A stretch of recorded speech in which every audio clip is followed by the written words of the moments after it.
Well, let me just say, I'm seriously so excited to meet you both, and congratulations. I mean, it is so epic that we got a Ruben and Clay reunion back on reality TV on a singing competition on The Masked Singer. I mean, Clay, when I even say that out loud and you were able to reunite with Ruben on a singing competition, like what goes through your head? Well, I was thinking, I wish they had accepted us on Amazing Race. We could have done that too. But I'm kidding.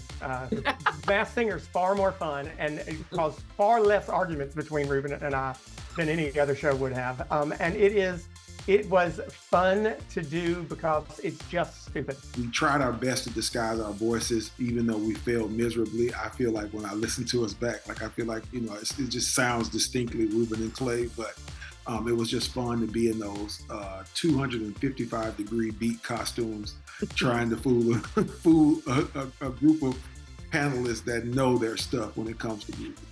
Ruben was just thrilled to finally get to be on stage with me and not have to look at my face at the same time. It was a blessing. Thanks. Well, Ruben, I gotta ask you a little bit of a shady hypothetical question. Let's say, hypothetically, the Beats make it to the finals and it's just you two, but a twist comes and we can only pick one Beat to win the Masked Singer. I know where this is going. Ruben, which Beat do you think would have won? Ruben Studdard. Period. There's no modesty with this one ever, and that's why we still get along. This is because I win at things. I don't listen.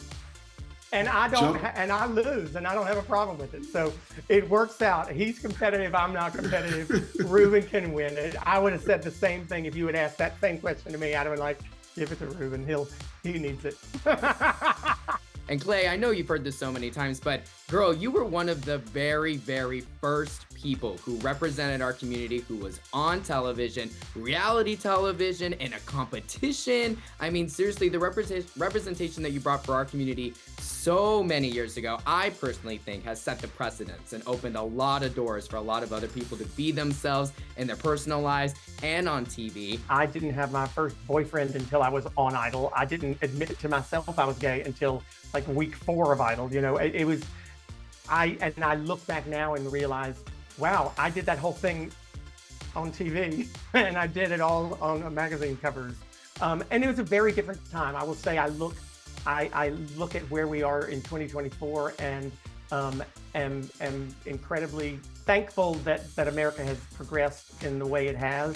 Certainly 2003 was a much different time than 2024 is. I was able to come out to Ruben not on tour, I think, that summer, and the response that he gave me was exactly what you hope for and assume that you won't get, but you hope for, which is, okay, now let's go to dinner. I mean, we got stuff to do. It was just very nonchalant, and I would argue that the progress we've made is because of allies like Ruben as well.